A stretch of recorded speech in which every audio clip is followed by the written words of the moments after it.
I'm gonna be honest with you guys, man. When it comes to my life, I don't hold myself back anymore.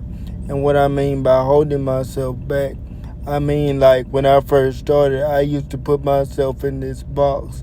Like I had to speak nicely or I had to speak a certain way to be accepted. But as I've gotten older in the spiritual journey, I've realized there is no reason to hold myself back from what I think or what I feel.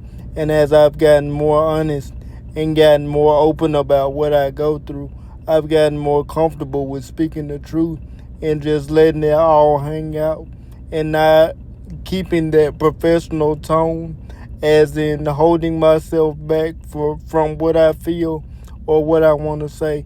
As long as I'm telling my truth, I don't have to be cookie cutter. I don't have to be nice. I don't have to be sweet. And one thing I realize about myself is as I work through my personal issues in my life, it opens up more life opportunities for me. You have to knock down your personal walls in life, such as me trusting people and learning to love the right people. That's something I struggle with for a long time. I feel like, honestly, I've been on this spiritual path, and somewhere along the line, I got knocked off of it, and I got hypnotized by the fact of doing what the world wanted me to do.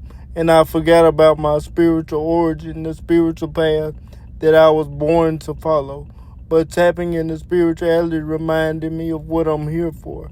I'm here to do the spiritual path, help people grow, help people change, and just fulfill my purpose of growing and being a part of life, trusting people, loving people, and just doing the right thing. And that's what I'm back to doing. The same thing I was doing when I was a kid. And I got everything back that I originally was supposed to have. Like my love for the Michigan Wolverines. That's something I had when I first started. And it just so happened when I tapped back into spirituality, a couple of years later of me tapping into it, they won the national championship. I don't think that was a coincidence. Then I originally started with the Boston Celtics. I'm a Bucks fan, but I originally started with the Boston Celtics a couple of years later, and they won the NBA championship. I don't think that's a coincidence. I think that was God telling me to go back to my original setting of things that I was meant to love and things that I was meant to do.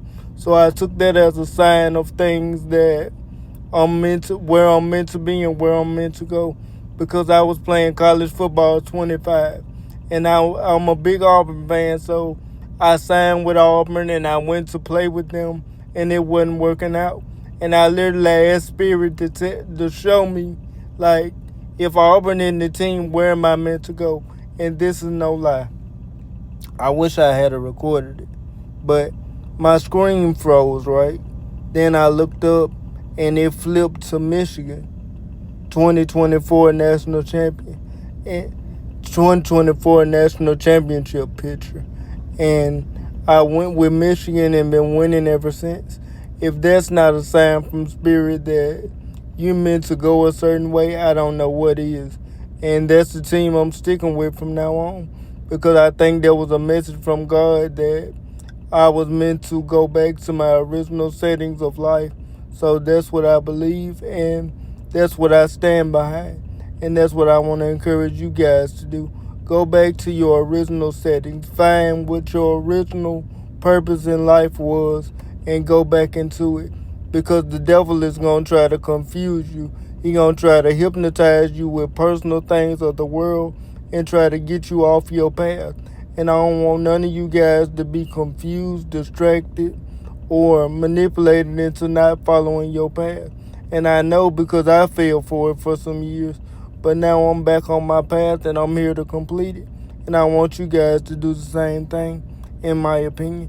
But that's just my opinion from my personal spiritual experience, though.